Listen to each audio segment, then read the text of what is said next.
الحمد لله وكفى وصلاة والسلام على من لا نبي بعده وأدون قابا مدو سن بلارا له فقير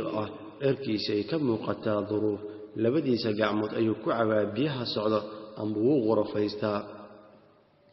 معنا إلا كبست مدد قال شيء يعني هديو هلو هديو وينو اسكسوما وحو جيفتا لولك وحسن قافوا عركا ومسقنان وحبركنا إلا لبدي سكوات مياني وحو جيفتا مساجدك النبي عليه الصلاة والسلام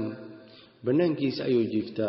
مالين أيو النبي سو أقمري النبي ولفديو الصحابة ديسي مركاسا النبي فيريي أسيقو حالة داس كسوغان وحو كويري ما قرانيسا نينك هالكاس مرايو صحابة بدنكود ما إيسن قرنين مقعيسا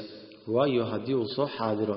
لما قرتو لو من ييرو هديو مقنياهين لما تبو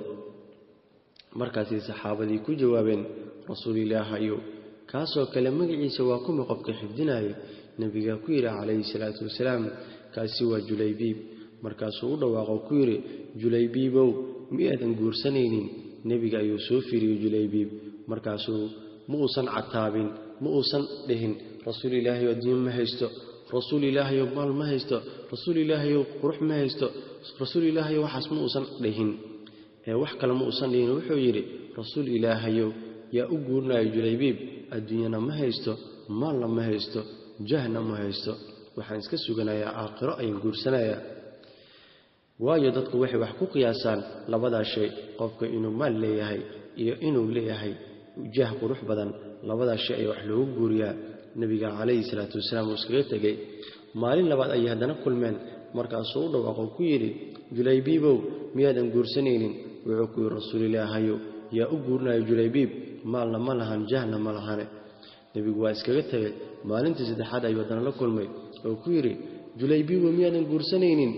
markaasuu soo fiirshay sidoo mustaqriba arinkii qariibsaday nidaha nabiga calayhi salaatu wasalaam markaasuu ku yiri rasuulillaah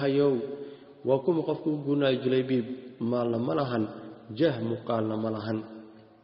nabiga ku yiri calayhi salaatu wasalaam Julaybiib bax guriga heer fulan ansaartag waxa ku tiraada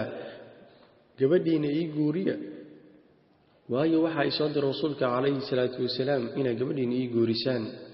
waxay ahayd gabar aad u qurux badan gabdhaha heer ansaar kamid ah Julaybiib uu baxay albaabkii ayuu gargaraacay wuxuuna ku yiri waxa ay soo diray rasuulka calayhi salaatu wasalaam wuu idin soo salaamay wuxuuna idinku yiri gabadhiina ii guurisaan ayuu idin yiri aabiha ku yiri Julaybiibow maal malihid muqaal wanaagsan malihid adigu miyad waxba ma haysatid sideen ku guriya gabadheedii hooyadii gudaha ku jirta ayaa maqashay markaasii ku tiri ma waxa loo guurinayo Julaybiib oo lahayn xaaladan ku sugan maal lama lahan jahna ma lahan gabadhiina wad garanaysaa mowdac ay joogto waa gabar carbeed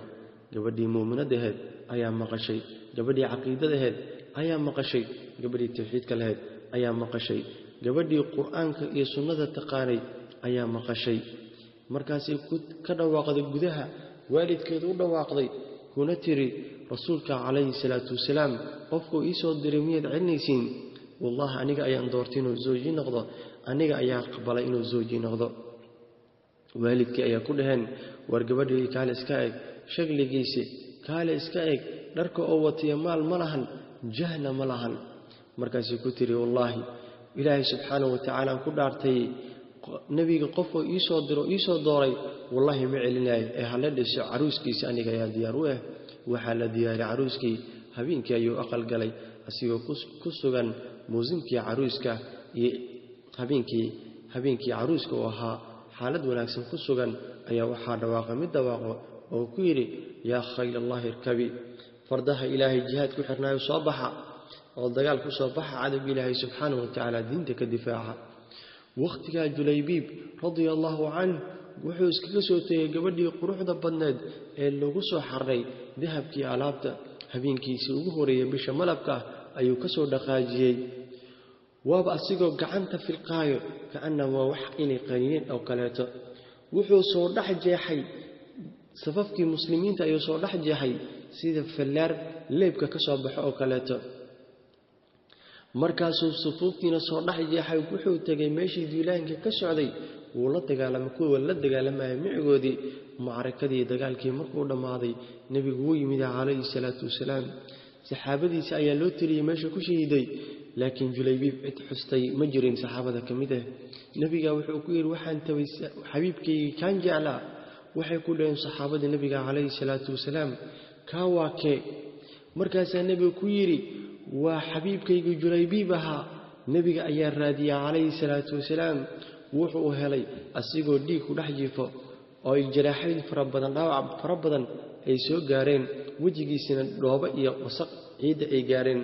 wuu ka tirtiray boodadiisa shariifka ayuu saaray nabigu wuxuu yiri calayhi salaatu wasalaam